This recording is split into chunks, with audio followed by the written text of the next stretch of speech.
네, 여러분 안녕하십니까. 한동안 이 펑크를 내고 안 하던, 아니, 펑크는 아니고, 이 교수님 미국 가시는 바람에 쭉 그동안 또 안 했고, 다녀오시고 난 다음에는 또, 뭐, 전국의 들로산으로 걷기 훈련을 다니시는 바람에 제가 좀 하시라고, 안 했습니다. 사실 지금 우리가 다시 이 경제 얘기를 좀 시작합니다. 시작하는 이유는 이런 것 같습니다. 언론을 보거나 어디를 돌아봐도 제대로 된 이 경제 분야 논평이 없습니다. 아예. 제가 볼 때는 아예 완전히 사라지고 없습니다. 우리 사회가 전부 이 부박하게 정치 논평, 그것도 꼬십에 몰입하는 이런 사회가 되면서 뭔가 깊이 있게 분석하고 정공의, 정면의 논평을 내는 이런 것들이 사실상 사라져 버렸습니다. 그게 뭐 꼭 경제만 그런 것은 아니라고 봅니다만은, 경제는 또 워낙 우리 생활 주변에 있고, 그래서 우리가 거기에 대한 올바른 지식을 가질 필요가 있죠. 그래서 다시, 좀 하기로 모셨습니다. 이 교수님 모십니다. 어서 저희. 예. 고맙습니다. 다시. 아이, 영광입니다. 요즘도 걷기 훈련은 다니시죠? 아이, 그럼요. 그림은 어쩝니까? 그림은 요새 못 그리겠습니다. 도자기하고 그림은 아무래도 은퇴해야 할 수 있을 것 같아요. 그죠? 예. 근데 시간이라고. 아니, 저는 그림에 관심이 좀 있어서 예. 그림을 좀 더 그려주시면 어떨까? 예. 열심히 해보겠습니다. 오늘 주식 얘기입니다. 예, 이번 정부가 이제 일본 흉내 내가지고 네. K 밸류업, 코리안 밸류업 네. 그래가지고 주가를 높이기 위해서 네. 증시에 많은 기업들이 이 밸류업 프로그램에 들어가면 인센티브도 네. 주고 네. 자진해서 어떻게 해서 주가를 올릴 건지 계획도 발표라 뭐 네. 이런 이제 증시 규제 새로운 제도를 도입했거든요. 예. 예, 그래서 그 일본을 뺏긴 거군요. 그대로 베낀 겁니다. 그런데 그 발표 이후에 한국 증시는 지금 어떻게 되고 있나요? 저는 사실 주가 지수를 잘 안 들여다보기는 합니다만은 그 이후에도 뭐 주가가 오를 뭐 별 건덕지는 없었던 거죠. 삼성전자는 삼성전자는 계속 내려가고 있고요. 네. 예, 그래서 이제 그게 과연 가능하냐 네. 그 얘기를 좀 해보겠습니다. 네. 요새 뭐 저도 하루에 몇 번씩 기자들 전화를 받아요. 삼성전자 어떻게 되느냐, 뭐 네. 왜 이 꼴이 됐냐, 뭐 네. 이런 거 묻는데 난감하죠. 네. 그러고 외부에서 상식적인 얘기 해가지고 그게 바뀔 리도 없고 그걸 잘 알면 뭐 제가 네. 왜 이러고 있겠습니까? 근데 뭐 여기 막 유튜브에도 엄청 그거고 언론도 그런데 뭐 반도체 전문가가 가버넌스가 삼성전자의 가버넌스가 잘못됐다. 네. 또 가버넌스 타령입니까? 가버넌스 타령이에요. 네. 그러면 잘 나갈 때는 그 가버넌스 때문에 잘 됐을 거 아니에요. 근데 갑자기 지금 가버넌스냐 그러냐. 네. 여기도 이제 또 한겨레기는 합니다. 예, 네. 오너 리더십의 한계다. 뭐 네. 그래서 이건 이분은 오늘이 삼성으로 만든 분인데. 그래서 네. 왜 갑자기 지금만 네. 가버넌스냐. 네. 물론 우리는 지금 한번 생각해 봐야 되는 게 이게 삼성전자의 반도체 투자액이고요. 네. 푸른색. 예, 이 TSMC. TSMC예요. 그러니까 네. 기술도 뒤져 있고 마켓 쉐어도 뒤져 있는데 투자액도 지금 훨씬 적거든요.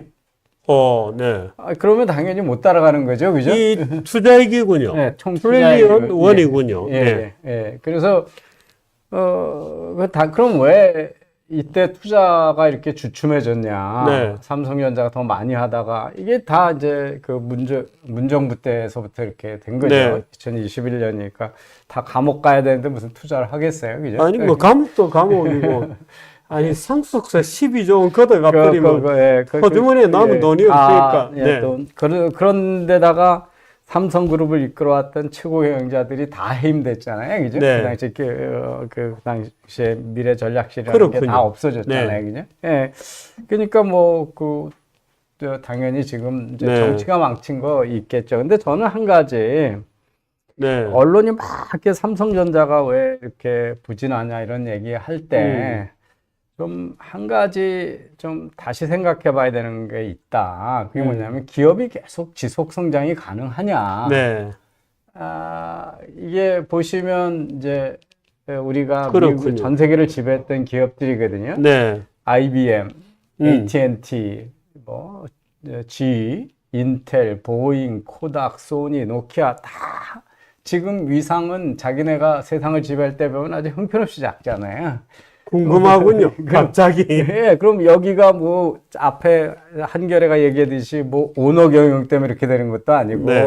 집에 가버넌스 네. 다 다르잖아요. 공개 기업이고 다 소니는 그럭저럭 살아나는 것 같고. 살아나지만 옛날에 소니 위상은 전혀 아니죠. 비교는 택도 없죠. 없죠. 노키아 거의 망한 거고요. 저 단위에서 바닥에 있더라고요. 예. 그렇습니다. 네. 근데 왜 삼성전자 주식은 계속 떨어지고 그렇군요. TSMC나 엔비디아 주식은 계속 올라가냐? 돈을 못 벌기 때문에 그런 거거든요.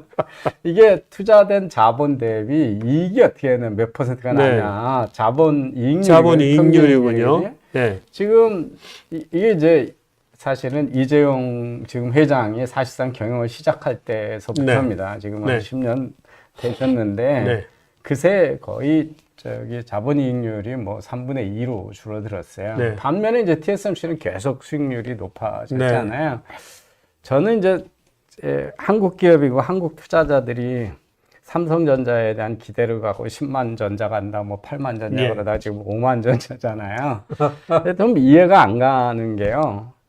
삼성전자에 투자한다는 거는 반도체 산업의 1등 기업한테 투자한다는 뜻이잖아요. 네. 그러면 지금 왜 그 삼성전자를 계속 붙들고 있어야 되냐. 그 국내에서만 봐도 SK 하이닉스가 수익 성장률이 더 높잖아요. 그럼 전 세계적으로 보면 엔비디아나 TSMC가 훨씬 그 수익을 높게 가지고 있잖아요. 그럼 지금처럼 글로벌 돼 있는데 그러면 얼른 이거 팔고 만약 반도체 산업이 투자한다면 투자하고 그렇다면 항상 우리가 이제 1등 기업에 성장성이 높은 기업에 투자해야 수익 수익률이 높잖아요. 왜 삼성전자를 계속 붙들고 있어야 되느냐. 이런 것들은 이 주식하는 분들이 좀 다시 생각해 보셔야 되는 거예요. 그러니까 항상 주식이라고 하는 거는 그 회사가 옛날에 어떻게 했냐가 중요한 게 아니라 투자 대안이 많은 거잖아요. 그죠? 반도체 아니고 더 고성장하는 산업이 있으면 그쪽에 투자하는 거고. 반도체 산업에 자기가 유망하다, AI 지금 붐도 있고, 그래서 반도체 산업이 유망하다 그러면 그 중에 1등하고 성장 잘하는 기업을 투자해야 되는 건데, 그러면 지금 SK 하이닉스나 엔비디아나 TSMC가 훨씬 높은 수익률이잖아요. 근데 이걸 몇 년째 붙들고 있으면서 계속 여기다가 미련을 갖는 것들은 이게 이성적인 투자 방식은 아닌 것 같아요. 일부 일처제에 대한 무슨 과반 집착 이런 자기가 했던 거에 대한 어떤 정서적인 연대감들이 좀 있는 것 같아요. 삼성과 결혼한 것. 삼성을 이제 높이 평가하는 거라고 보실 수가 있죠. 이게 좀 화면이 작습니다만은 이게 어제 제가 이거 시가총액 제일 높은 기업들을 이렇게 쭉 조사를 리스트를 찾았거든요. 3조 달러입니까? 그러니까, 3조 5,520억 달러. 거의 4천조죠. 그 애플의 지금 트릴리언 달러. 그러니까 애플의 시가총액이고 삼성이 지금 31위입니다. 31위. 삼성이 제일 잘 나갈 때는 11위까지 올라갔었거든요. 그랬군요. 근데 지금 그게 한 2018년이었는데요. 지금 6년 사이에 이제 이렇게 31위를 뒤로 쳐졌고요. 지금 삼성의 시가총액은 애플의 8%밖에 안 됩니다. 품목은 삼성이 훨씬 더 많은데요. 그 다음에 TSMC의 28%밖에 지금 안 됩니다. 그러니까 몇 년 전만 해도 삼성이 TSMC보다 훨씬 큰 회사였는데 지금은 이제 거의 TSMC의 4분의 1 정도 시가총액밖에 안 되는 정도로 삼성이 지금 시가총액이 뒤로 많이 밀리고 있고요. 저 앞에 보시면 이제 그 애플, 엔비디아, 마이크로소프트, 구글, 아마존 이제 하나 예외가 이제 저 사우디 아람코 네. 석유 회사가 있고 메타로 그다음에 페이스북인 바르는 메타가 있고 TSMC가 있고 거기까지 보면 뭐 한 회사 빼놓고 다 디지털 기술 네. 회사죠. 그래서 지금 디지털 회사가 지배하는 세상이다. 네, 이걸 알 수가 있어요. 매그니피선 세븐이군요. 예. 거기 네. 있습니다. 테슬라까지 이가 네. 매그니피선 세븐이고요. 그뭐 지금 그 IT 기업 아닌 기업은 상당히 드물죠. 저 버크셔 네. 해더웨이 네. 이가 있고 그렇습니다. 아, 또 벅셔 해서에도 높군요. 엄청 네. 높죠. 예. 이 기업도 하나의 모든 다른 생명체처럼 네, 생로병사. 를 겪는다. 네. 그래서 이제 생애 주기가 존재하게 되거든요. 네. 그래서 테스트에서 그 스타트업이 있다가 초기에 막 고성장하다가 이제 세상에 거의 지배, 이제 네. 자리 잡고 세상을 지배하고 있다가 이제 성장이 좀 둔화가 되죠. 네. 그래서 거기서부터 좀 성숙 정체하다가 이렇게 뒤로 쇠락하게 됩니다. 네. 그래서 이분이 이제 뉴욕 대학의 비즈니스쿨 파이낸스 하는 교수님인데요. 다모다란이군요. 예, 네. 이게 이 양반이 이제 우리가 ESG 우리 할 때 가장 네. 핵심적인 단어가 서스테너빌리티잖아요. 지속 네. 성장한다는 거잖아요. 그 개념이 일루전이라는 거죠. 그런 건 없다는 거죠. 경제에서 지속 가능성이라는 건 없어요. 국가도 네. 그렇고 기업도 그렇고 기업은 특히 이건 뭐 우리가 슈페터가 본 네.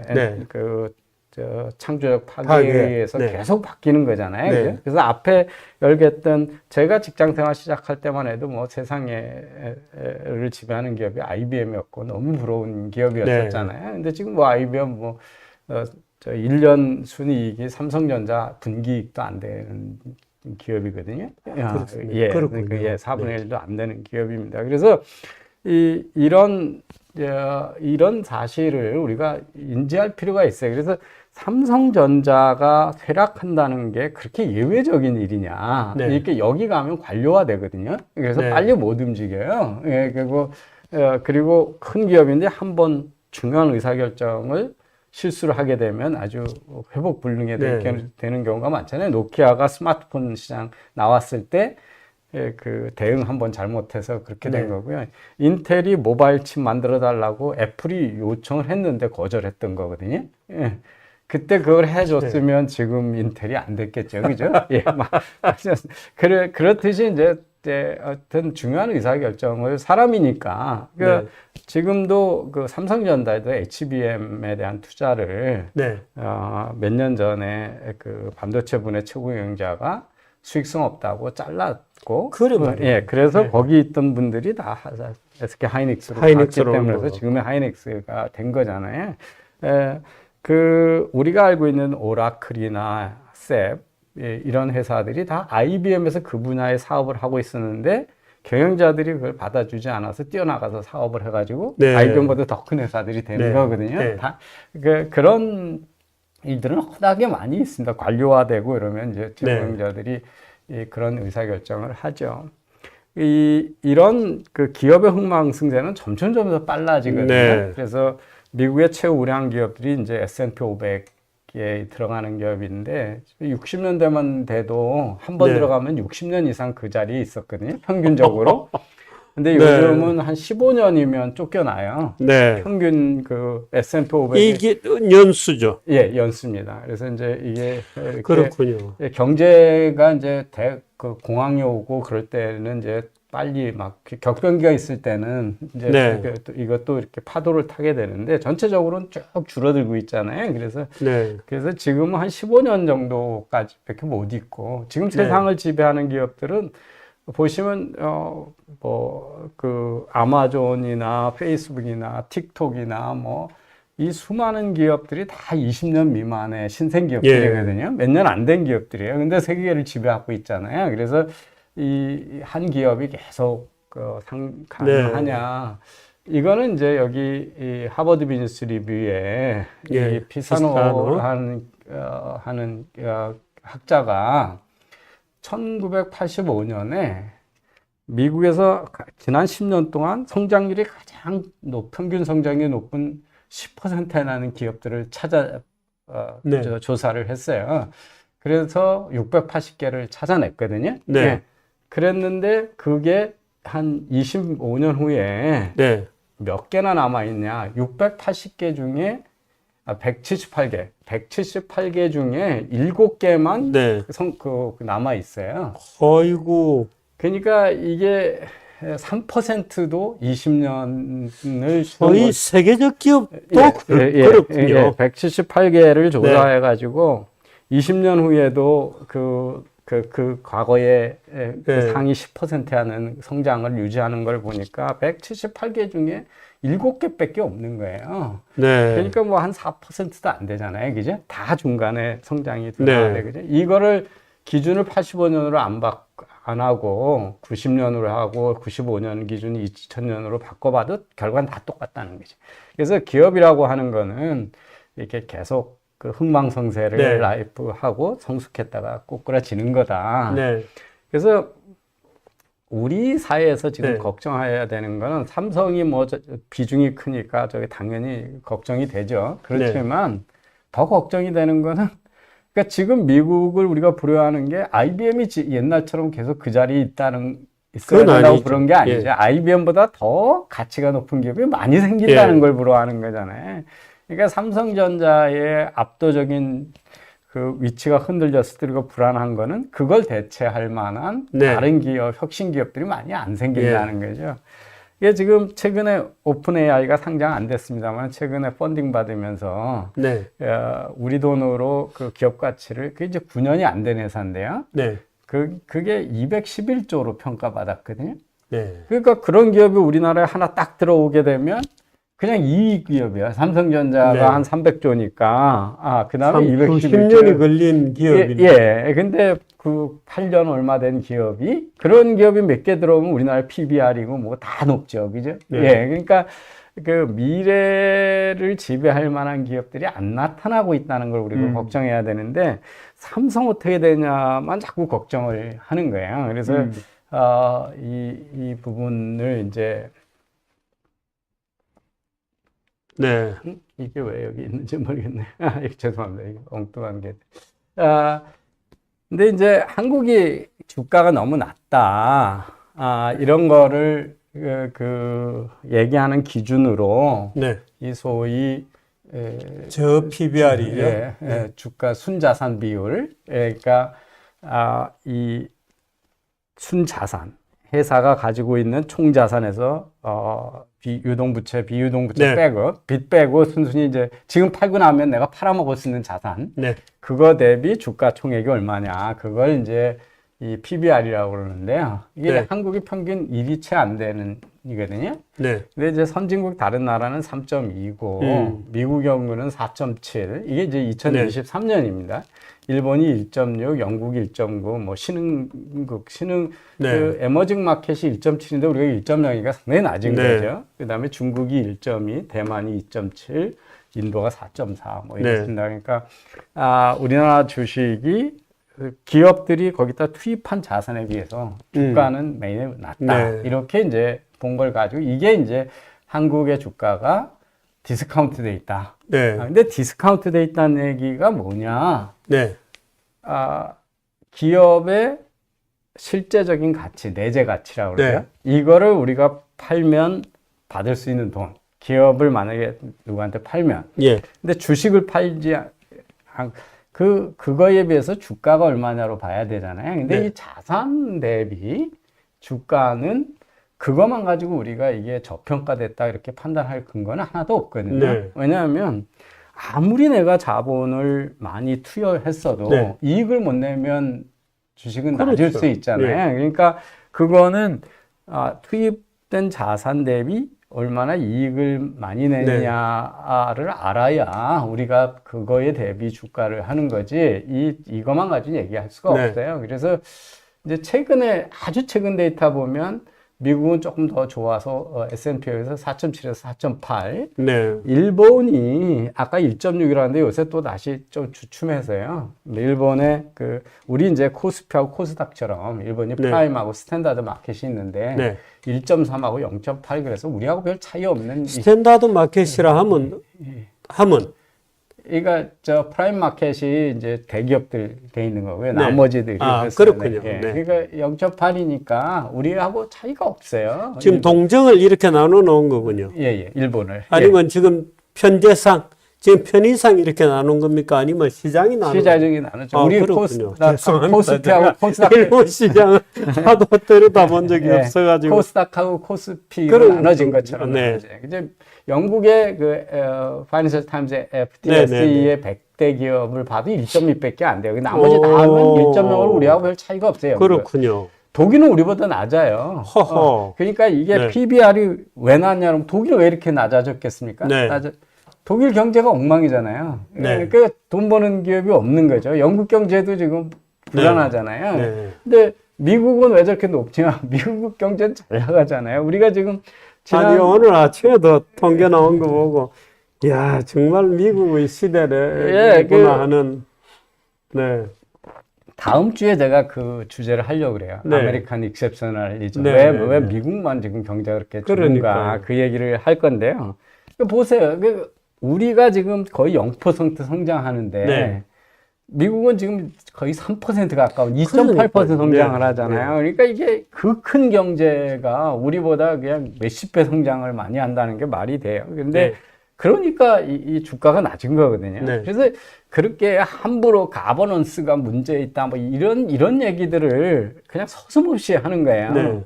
이제 그게 사실인가를 한번 해보면 우리가 그 디스카운트라고 하는 거예요. 주식 시장이 주가를 너무 저평가하고 있다는 얘기를 함부로 하면 안 되는 게 금융의 변함없는 이론이 효율적 마켓 가설이거든요.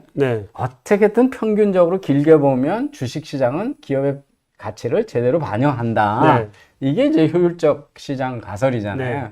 그럼 한국 시장만 주가를 제대로 평가 못하고 있다라는 게 코리아 디스카운트라는 거잖아요. 그러니까 이건 두 개가 서로 충돌되는 주장이거든요.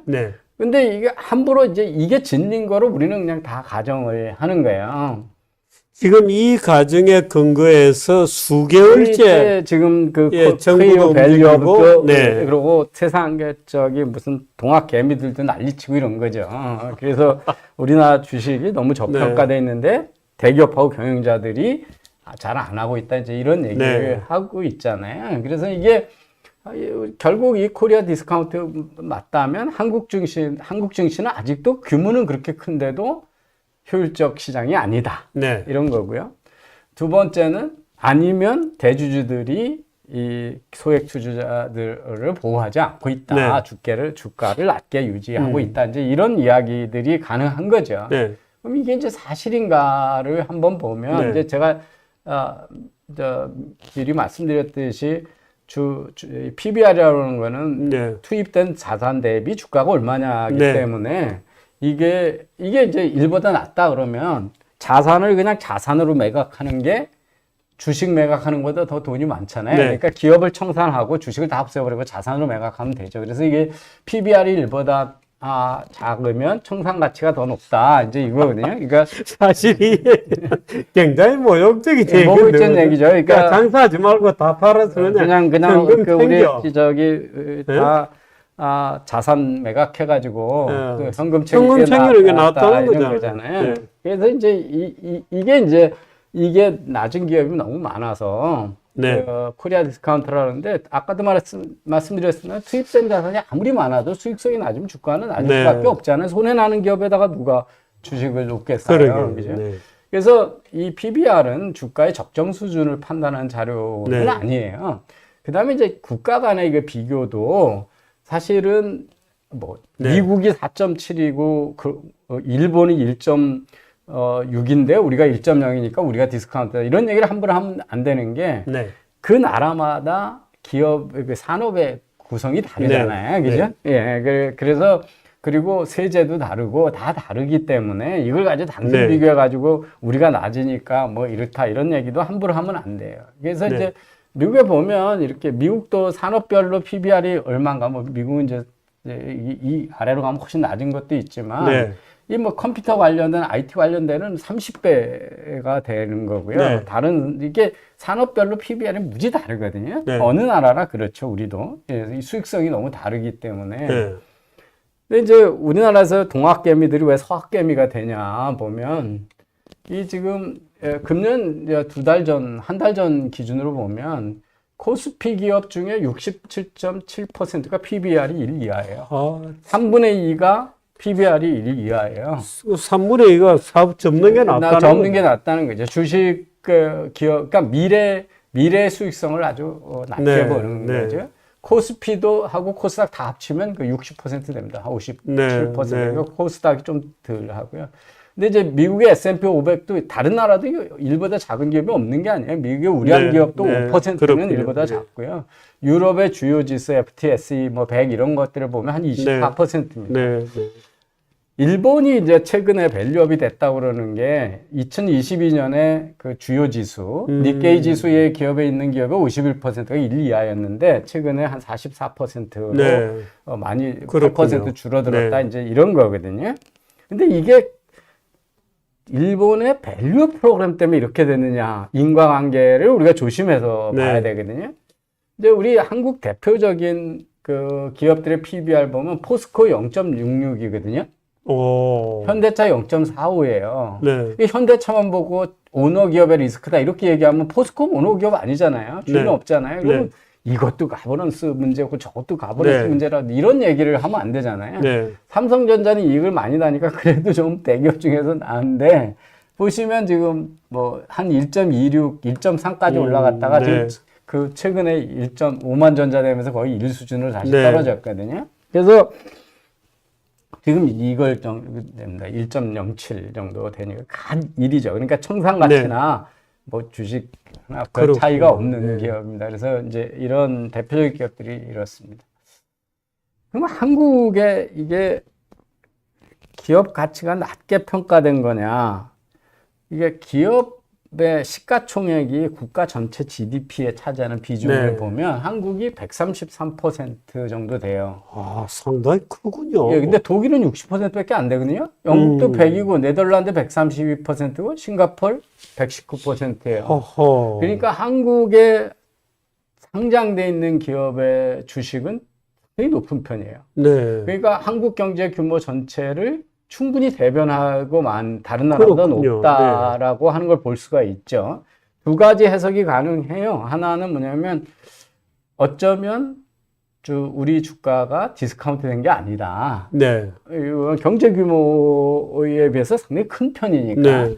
두 번째는 실적 내지 않는 기업도 전부 상장을 시켰다. 이게 네. 지금 사실은 코스닥 쪽에 상장이 이제 많이 돼 있다. 맞네. 이제 다른 나라는 프라이빗하게 있는, 네. 그러니까 상장 안 한 기업이 많으면 아무 시가총액이 경제를 다 대변하지 네. 못하겠죠. 네. 그러니까 이제 그런 차이들이 있어서 이렇게 이제 그렇지만 한국이 경제 규모에 비해서 증시 시가총액이 절대 낮은 규모가 아니다. 네. 걸 볼 수가 있어요. 일본이 이제 아까 보시면 1.3 대 0.8 정도거든요. 그러면 요새 밸류업에 대해서 조금 올라갔다 이렇게 되잖아요. 그러면 일본이 과연 이제 PBR 숫자가 어떻게 됐냐 그러면요. 이 동경 버블이 꺼지기 직전. 네. 89년에는 8.2까지 올라갔었어요. PBR이. PBR에. 그러다가 1로 내려온 거거든요. 요만큼 올라간 걸 가지고 지금 일본의 밸류업 제도가 무슨 큰 긍정적인 것처럼 얘기를 하는 거예요. 네. 그럼 왜 저 때는 높았냐? 일본 기업이 성과가 무지 좋았기 때문에거든요. 네. 그게 어떻게 되냐면 포춘 500대 기업에 네. 그 당시에 일본 기업이 200개였어요. 89년에. 500대에서. 예, 500개 중에 전 세계 500대 기업 중에 200개가 일본 기업이었어요. 매출액 기준으로. 근데 지금 몇 개냐? 32개 나와요. 지난해 연말. 그러니까 일본이 기업들이 전부 쪼그라드는 거죠. 네. 그러니까 그 상대적인 순위가. 예, 그러니까 주가가 낮은 거죠. 그러니까 이게 결국 PBR은 주가가 결정하는 건데 주가는 기업의 수익성이에요. 이 기업이 전 세계 시장을 지배하고 돈을 네. 잘 벌면 높은 거잖아요. 그래서 이게 뭐 높여서 얼마나 높아졌다는 거예요. 지금 이랬다가 지금 2024년에 다시 일로 내려왔거든요. 네. 올라간 것만 보고 밸류업 제도가 네. 그렇게 됐다 이렇게 주장을 하는 거예요. 이제 터무니없죠. 그래서 이제 뭐 밸류업을 했더니 이게 이제 주식 주가 낮으니까 기업들이 네. 여기서 이제 그 밸류업 프로그램이 가동을 했거든요. 네. 근데 이게 이제 자사주 매입 추이예요. 네. 근데 사실은 그 전부터 이렇게 증가해 왔잖아요. 그죠? 네. 조금만 더 늘어났잖아요. 그러니까 이 일본에서 이게 무슨 조치의 결과라는 증거가 확신은 전혀 없군요. 없는 네. 거예요. 그래서 이제 근데 이제 몇 년 전에 자본시장연구원에서 한국의 디스카운트 원인이 뭐냐 이런 걸 네. 이제 디스카운트가 있다고 보고 했는데 이제 재무적 수익이 이익을 얼마나 내느냐는 거고요. 그 다음에 경제 현황 뭐 하고 지배구조가 차지하는 비중은 아주 적고 기관 투자자 역할이나 회계 투명성이 차지하는 비중도 적고 대개는 주주 환원 정책하고 재무적 성과를 잘 내고 있냐가 대부분이다 그런 게. 근데 이 주주 환원 정책은 이 보고서가 몇 년 전에 나올 때하고 지금하고 한국 기업들 행동이 전혀 달라요. 그래서 이게 더 이상 중요한 원인이 될 수 없어요. 네. 그래서 이제 그래서 주주 환원 정책이 이게 이제 2021년 보고서인데요. 2020년 이거 뭐 이제 이 45개 중에 우리가 2019년에는 27이었고 42여가지고 주주 환원 정책이 낮다 이렇게 얘기를 하거든요. 네. 그래서 주주 환원 정책이 이게 0.5%가 늘어나면 이렇게 네. 이제 주가에 긍정적인 효과가 있다 이런 보고를 해요. 근데 주주 환원 정책이라는 게 이제 기업이 창출한 이익을 주주들한테 얼마나 돌려주냐 하는 거잖아요. 이제 하나는 현금 배당이고요. 네. 하나는 자사주 매입이고 자사주 소각해가지고 주식수를 줄여줘가지고 네. 가치를 높이는 거.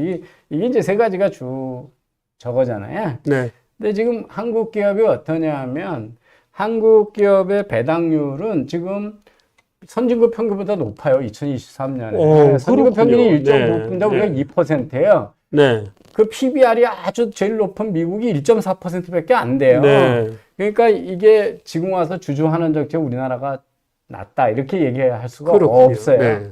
자사주 매입도 금년 상반기가 지난해 상반기에 비해서 25.1% 증가했고요. 자사주 조각은 거의 202배 증가하고 있어요. 그래서 아니 사실 빠르게 성장하는 기업들은 오히려 배당보다는 투자가 낫죠, 그죠? 그럼요. 그래서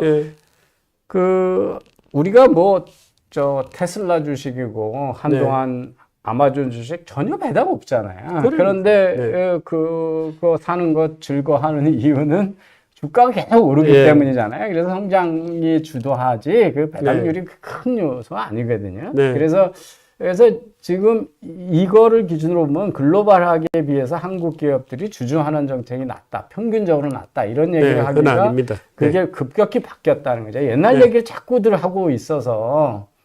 근데 이제 이게 이 금년 들어서 막 2024년부터 이 밸류업 얘기를 했는데 지금부터는 주가가 지금 코스피 11, 코스피 200 지수, 코스닥 11 지수 다 지금 밑으로 2024년 와서 지금 하향 추세하고 있잖아요. 한국 증시가 얼마나 예외적이냐는 다른 나라하고 비교해 보면 알아요. 2023년 말, 2024년 초부터 지금까지 최근까지의 지수 변화를 보면 한국의 코스피가 2.6% 올라갔고요. 코스닥은 2.3% 많이 내려왔군요. 근데 나스닥은 18% 올라갔고요. 니케이 225 지수는 16.4%, 일본 주식이요. 대만 주식은 28%나 올라갔어요. 그러니까 지금 주가가 하향하고 있는 나라는 한국, 독일 이렇습니다. 그게 이제 한국 경제를 반영하는 거예요. 그래서 활기가 없고 그런 거죠. 수익을 못 내는 거죠. 그래서 이제 수익성 순위가 파이팅할 건덕지도 없고 이제 무형자산 비중이라고 하는데 그게 무형자산이라는 게 결국 기업들이 땅보다는 특허 많이 가지고 지적재산권 많이 가지고 있고 상표권 많이 가지고 있고 이런 거잖아요. 그래서 영업권 많이 가지고 있고 그래서 이제 왜 애플이 시가총액 1위 기업인가를 우리가 생각해 보면 이게 이제 미국 기업들이 75년대 보면 시가총액 중에 유형자산이 83%고 무형자산이 17%밖에 없었거든요. 이게 제조업이 지배하던 시대예요. 제조업이 그렇군요. 지배하면 공장도 많고 땅도 많고 설비도 많잖아요. 근데 지금은 보시면 90%가 무형자산이고 유형자산 10%밖에 안 돼. S&P 500 기업이. 이게 뭐냐? 이렇게나 바뀌었군요. 예, 그러니까 제조업은 다 디자인만 하잖아요. 엔비디아 하나도 생산 설비 없잖아요. 그죠? 예, 애플도 마찬가지예요. 그건 다 아웃소싱 하잖아요. 그리고 금융회사가 워낙 크잖아요. 그죠? 금융회사, 의료, 메디칼 쪽, 헬스케어라든지 제조업들도 다 디자인만 하지, 설계를 하지, 제조를 하지 않거든요. 그러니까 애플이 그거는 전 세계를 지배하고 수익은 큰데 투입된 자산은 얼마 없는 거죠. 그죠? 예. 그러니까 이게 대부분이고 이게 적은데 한국 기업은 아직 이쪽 기업들이라는 거죠. 그러니까 유형 자산은 많고 무형 자산이 적은 기업들이라는 거죠. 근데 무형 자산이라는 걸 다른 말로 얘기하면 미래 성장력하고 수익성이거든요. 예. 그래서 이제 애플이라는 거죠. 이게 뭐 몇 번 제가 2017년에 그 스마트폰 마켓시어인데요. 근데 이게 이익 점유율이거든요. 그러면 시장은 다 이렇게 쪼개 먹었는데 이익은 거의 90%를 애플이 가져가잖아요. 그죠? 명품이 돼서 그런 거거든요. 예, 그러니까 그게 설계 능력이잖아요. 그죠? 그래서 설계 능력은 이제는 설비 능력이나 자본력이 아니고 핵심 인재들이 얼마나 내년에 나올 폰을 매력 있게 만드냐는 거잖아요. 그래서 이게 핵심 인재 경쟁력으로 바뀌면 디자인 잘하는 게 결국 이게 다 무형자산이지 유형자산의 힘이 아니잖아요. 그래서 이 1등 기업이 수익이 많이 나니까 우선 이제 글로 다 가져가게 되고 그럼 그 다음에도 더 잘 만들고 그래서 1등 기업하고 2등 기업하고 수익 격차가 크게 난다. 이제 이런 거거든요. 이런 기업에 지금 못 들어간 거죠. 그래서 이제 PBR로 우리가 주식을 평가할 수는 없어요. 그래서 이제 그 금융 쪽에 재무 쪽의 학자들은 파이낸스 하는 학자들은 기업의 내재 가치가 뭐냐, 내재 가치 대비 주가가 어떻게 되냐 하는 거거든요. 내재 가치 뭐 측정하는 모델이 여러 개가 있어요. 근데 그냥 쉽게 얘기하면 지금 순자산하고 사업 가치가 얼마가 있냐. 사업 가치는 뭐냐면 이 회사가 영속적으로 사업을 하면 미래 수익을 얼마나 벌어들일 거냐. 그걸 현재 가격으로 계산하는 거잖아요.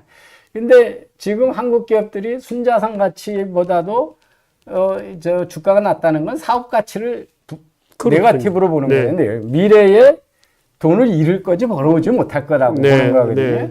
그게 이제 이 내재적 가치. 근데 이제 놀라운 게 뭐냐면 자본시장 연구원에서 최근에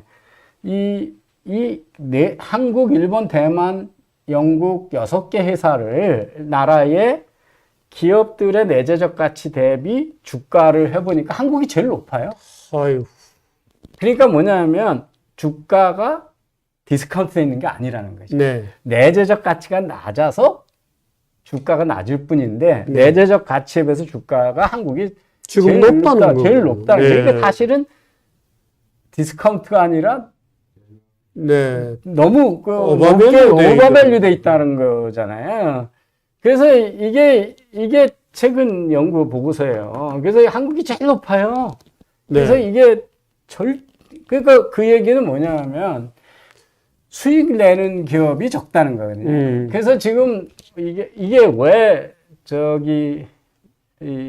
이 1,400만이나 되는 주식 투자자들이 최근에 금투세나 정부에 대해서 화를 내고 사업개미가 되냐 보면 우리나라의 이게 이제 뭐냐면 기업이 그 돈 주식에 투자하지 말고 은행에서 받는 이자, 그러니까 위험이 없는 무위험 수익률, 이게 이제 그거거든요. 무익률 수익률보다도 낮은 주가 수익, 주식 투자했을 때 수익률, 그 낮은 기업이 몇 %냐면 52%예요. 그러니까 주식 투자하면 은행에 차라리 은행 이자하는 게 받는 거보다 불리한 거죠. 반 이상이 이러니까. 그러니까 좀비들이네. 좀비들. 그러니까 당연히 그런 거죠. 근데 이제 그 주식 주당 이익 성장률, 이익률, 네. ROE에 비해서 주식 가격 성장률이 더 낮다. 그러면 회사가 벌여든 이익보다 네. 이익만큼 주가에 반영이 안 되는 네. 기업을 보면 거의 75%가 대기업은 압도적으로 그래요. 그러니까 뭐냐면 대기업은 주가를 높이 가져가려고, 대기업에 한해서는 그 말이 맞아요. 주가를 높이려고 하는 노력을 덜 하는 거예요. 왜 그러냐? 그러면 경영권을 뺏기잖아요. 상속할 때. 상속을 앞두고 있으면 무조건 주가를 낮춰야 돼요. 네. 그래야 안 뺏기잖아요. 그러니까 이런 문제를, 그러니까 기업들이 돈을 많이 벌게 하는 거 하고 대기업이 경영권을 갖고 있는 대주주가 지금 주당 수익률보다 주가 네. 수익률을 낮게 유지한다는 얘기는 이익 늘어나는 것만큼 주가를 높이지 않는다는 네. 거거든요. 이거는 결국 상속세하고 증여세 문제예요. 근데 이 네. 문제는 건드리지 않고 엉뚱한 얘기를 하는 거예요. 거기다가 규제를 해서 높이려고 막 이런 거잖아요. 예, 그래서 이 한국의 낮은 PBR은 디스카운트가 아니다. 사실 정확한 평가 하고 있어요. 하고 있다는 거예요. 거예요. 그거보다도 오버밸류 할 수도 모르는 거죠. 네. 그리고 그래서 코리아 디스카운트가 이게 미신이 신화예요. 네. 그래서 우리가 낮은 거는 혁신 기업이 너무 없고 네. 고성장하는 혁신 기업이 없고 수익이 낮은 것이 원인이라는 거죠. 그래서 기업이 돈을 벌게 해주지 않는 한. 네. 근데 이제 보세요. 팬데믹 끝나고 나니까 미국의 IT 기업들은 다 어떻게 했어요? 다 하잖아요. 몇만 명씩. 네. 한국 기업은 그거 하려면 돈 어마어마하게 들거든요. 못하고. 네. 그냥 명예퇴직 나가 이런 게 아니라 너 돈 많이 줄 테니까 자진해서 나가 이런 거잖아요. 네. 그러니까 당연히 우리는 그 수익성이 낮을 수밖에 없죠. 수익을 지킬 수 있는 경영 네. 수단이 없으니까 이런 문제를 고치지 않으면 이런 거예요. 그래서 그 노동 구조를 예, 못 고치고 개혁을 못 하죠. 예. 반대 얘기만 하잖아요. 윤석열 대통령이 뭐 네. 저기 그 고용이 안정하고 뭐 이런 거 노동약자 보호하고 뭐 이런 얘기를 하죠. 한국의 K 밸류업 프로그램에 대해서 뱅크 오브 아메리카가 외국인 투자자한테 설문조사했어요. 이게 주가를 높일 거냐 그러니까 70%가 거의 영향 없을 거다 그러고요. 10%만 긍정적 효과가 있을 거라고 그래요. 네. 근데 그 2023년에 이 일본의 2022년에 한 밸류업 프로그램이 네. 과연 PBR을 높이는데 기여를 했냐. 네. 2023년에 일본 주식이 되게 좋았거든요. 네. 예. 제가 그 일본 주식에 투자하는 펀드 투자했는데 그 수익률이 한 40몇 % 돼요. 네. 지금도 가지고 있는데. 근데 그게 이제 아베노믹스가 있었고요. 엔저하고 저금리가 아주 특이하잖아요. 엔저가. 그러니까 당연히 수출 기업이 수출 경쟁이 생겨서 네. 실적이 네. 좋아진 거잖아요. 그래서 이거를 다 무슨 제2밸류업 프로그램 때문에 PBR이 좋아졌다라고 하는 거는 인과관계 안 쳐다본 거예요. 네. 금년에 와서 다시 내려가거든요. 예, 그래서 우리나라의 그 밸류업에서 내가 이렇게 주가를 올리겠다. 그 배당도 더 높이고 자사주 매입도 하고 소각하겠다 이런 거 하겠다고 내가 미리 공부하겠다는 기업이 정부가 우리 K밸류업 했는데 7개 회사밖에 없어요. 네. 그거 참여 안 하고 있거든요. 예. 네. 그래서 근본 문제. 그래서 이 주식의 밸류업은 경제에서 기업들이 돈을 벌고 혁신 기업이 많이 타게 오는 경제의 밸류업을 시키지 않는 한 안 되는 거거든요. 주식시장에다가 뭐 규제를 한다고 해서 올라간들 그게 예. 얼마나 올라가겠어요. 기본적으로 돈을 잘 벌어야. 아니, 그 혁신 기업들이 나와야 돼요. 그러면 혁신 기업이 나오고 돈을 벌게 해줘야 되는 거죠. 네. 뭐 오늘도 제가 오다가도 아주 짜증나요. 금감원장이 또 무슨 그 KB 이사들 임기적 하는데 대고 거기다 직접 언급하고 뭐. 네. 그 양반은 본인이 금융회사들 전체 회장인 거로 착각을 하고 그렇게 아무 얘기나 그냥 막 내지르고 그러거든요. 네. 뭐 대통령도 이익 많이 남았다고 돌려주라고 그러고 다 그러니까. 그러면서 은행 주식이 많이 올라갈 걸 기대하겠어요. 우리나라 대표적으로 PBR이 낮은 기업들이 은행이에요. 근데 은행이나 한전이나 여기 낮은 게 맞잖아요. 네. 자기가 돈 벌 기회 있으면 맨날 정부가 가격 결정하고 네. 뭐 이자율 결정하고 대출 못 주게 하고 돈 많이 벌면 많이 번다고 간섭하고 사회에다가 환원하라고. 네. 그런데 그게 어떻게 해서 PBR이 높겠어요, 그죠? 네. 예, 그래서 관치 경제를 안 해야 이게 올라가는 거고 네. 시장 자율을 높여 올라가는 거고 상속 증여세를 현실화해야 이게 높아지는 건데 그런 문제는 얘기 안 하고 자꾸 지금 변방에서 긁고 있어서 당연히 네. 뭐 실패할 수밖에 없다. 네. 그래서 다른 나라 주식 다 올라가는데 우리나라 주가는 떨어지고 있으니까요. 예. 아니 근데 요즘 젊은 사람들은 다 서학개미들이죠. 나 서학개미 된 거죠. 젊은 사람들 중에 국내에서 투자하는 사람 별로 없는 것 같아요. 다 미국 많이 주식. 당연히 그렇죠. 뭐 지금 보면 뭐 인도 증시 좋죠, 베트남 증시 좋지, 인도네시아, 뭐 말레이시아 다 고성장하는 경제잖아요. 네. 근데 요즘 같이 개방된 경제, 그다음에 미국의 1등 기업들 얼마나 실적 네. 좋아요. 그래서 뭐 그냥 저는 뭐 저한테 물으면 S&P 500 그냥 인덱스 펀드 사놓고 기다리세요. 뭐 네. 잘 모르시면 그게 제일 좋습니다. 그러면 뭐 훨씬 네. 수익력이 좋은데요. 네. 네, 그렇습니다. 그렇습니다. 여러분 오늘 주식에 대해서 얘기를 좀 했습니다. 근데 그렇군요. 예. 주식은 결국 쭉 공부를 해보니까 한국 주식은 적정 가격이 있는 거군요. 예. 근데 뭐 새 기업이 나온 것도 아니고 혁신 기업이 나오는 것도 아니고 뭐 예를 들어서 뭐 AI의 가망성이 있는 기업 50개 그러면 한국 기업이 있나 하고 찾아보면 별로 없고 뭐 그런 건 같습니다. 예. 오늘 여기까지 했습니다. 네, 다음 주에는 미국의 왜 이렇게 미국 경제만 잘 나가나? 네, 미국만 잘 나가나? 네. 그 얘기를 하겠습니다. 아마 이제 대통령 다음 주면 선거 결과가 나올 것 같은데. 네, 그때니까. 나오죠. 예. 6월 5일, 6일, 5일 저녁에 우리 시간으로 6일 아침, 6일 낮 정도는 나오겠군요. 그래서 아마 그 결과를 같이 한번 보도록 하겠습니다. 누가 주식에 좋을까요? 뭐 우리나라 주식에는 해리스가 좋고요. 네. 미국 주식에는 트럼프가 좋을 거예요. 우리는 뭐 완전히 트럼프 되면 정말 불확실성에 쌓이는 거죠. 아니 그러니까 트럼프가 저렇게 관세를 아름다운 언어가 관세라고 진짜. 그리고 다른 나라 때리면 관세를 다 다른 나라에서 지불한다고 그러잖아요. 예. 아이고, 예. 다음 주에 정말 재밌는 얘기가 되겠습니다. 네, 다음 주에 뵙겠습니다. 고맙습니다. 네.